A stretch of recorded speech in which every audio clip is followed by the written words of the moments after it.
difficult decisions and with teamwork.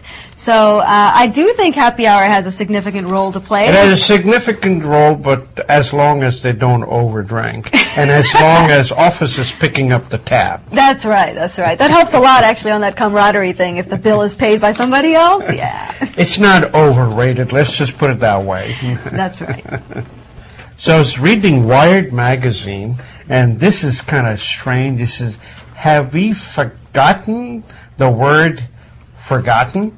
In other words, you know, because the social networks, and of course we have computers and the others, we are always saving things. So it reminds us, you know, you Google yourself and all the ugly things are there too, besides the good things. You want to forget those. You want to get them away, but you cannot get away. Used to be in the olden days, it was so hard to record or retrieve that people forgot. Embarrassed things went on the side, good things went on the side, but now you cannot get away from it.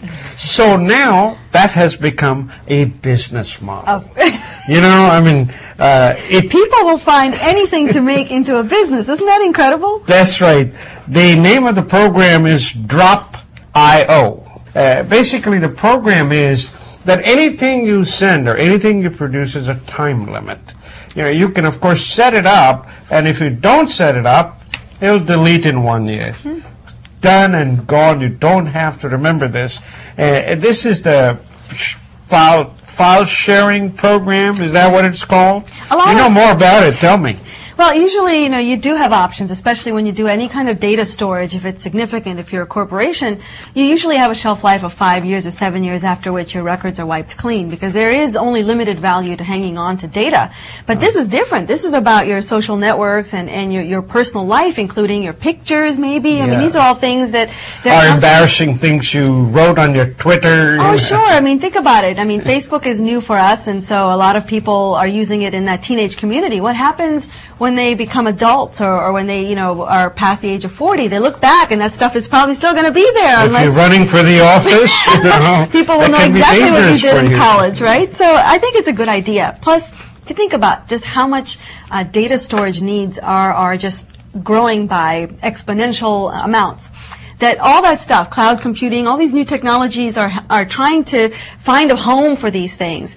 So why not just give them a time limit and let them expire? I think it's a brilliant idea. I think it is very good. Though that kind of business, Microsoft actually has a company that what they do is, if you send an email, that email cannot be forwarded to anyone. It cannot be usually printed by anyone. Usually that's for security measures, but I mean, this is just taking that one step further, which is to say, this message will self-destruct in 3 years. Mission impossible. Folks, I wanted to share a story with you out of the New York Times that I just thought was fascinating about what people will do when times are tough.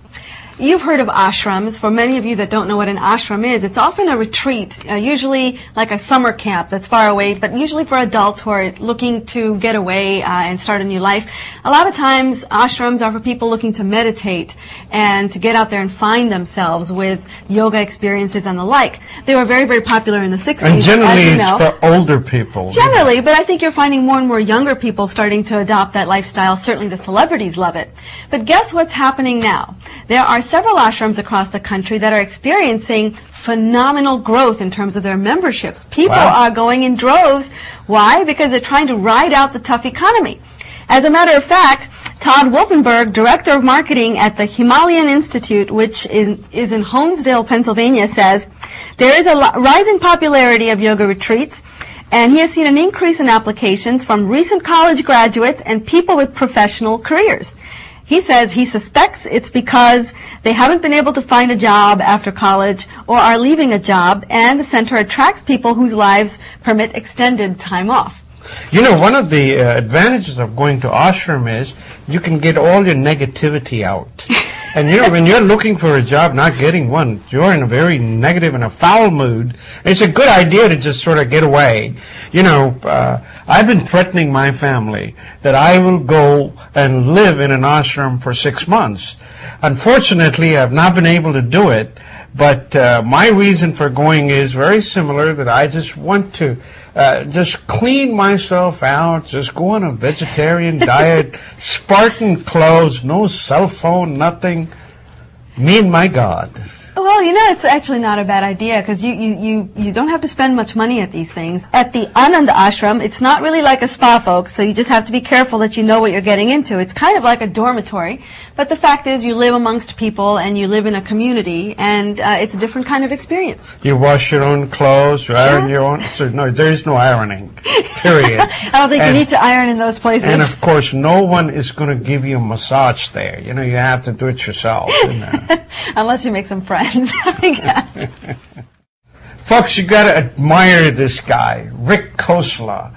In this day and age when the newspapers are shrinking, the subscription base is being lost, many magazines have closed.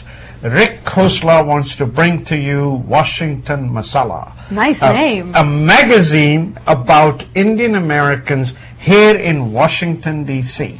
The who's who of the Indian community, I imagine.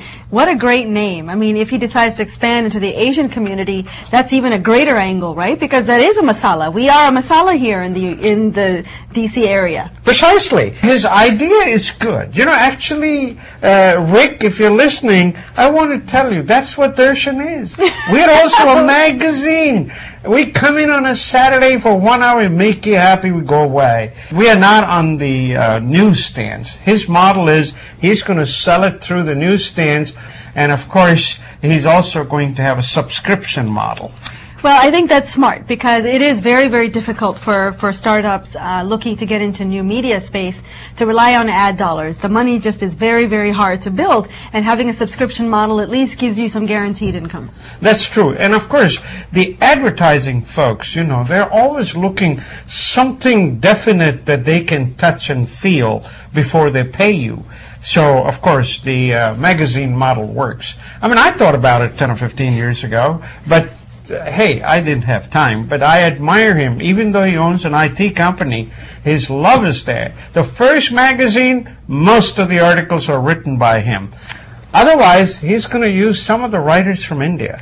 You know, it's not a bad thing to do, especially if the writing is going to be about generalized topics. But I think it would be very, very nice if he did get some local talent to write for the magazine, because it would just make it very, very compelling, right? You know, you have to remember the design portion of it, and of course the typing portion of it. It's cheaper in India. He can outsource that. But I do think that he's got the right idea, keep the cost low, but I would love for him to take this concept, stretch it further, and just make it completely about a local flavor, which is writing that's local, pictures that are local, events that are local, and fashion, food, everything that's local. It's a brilliant niche idea. I think it will work for him. We want to wish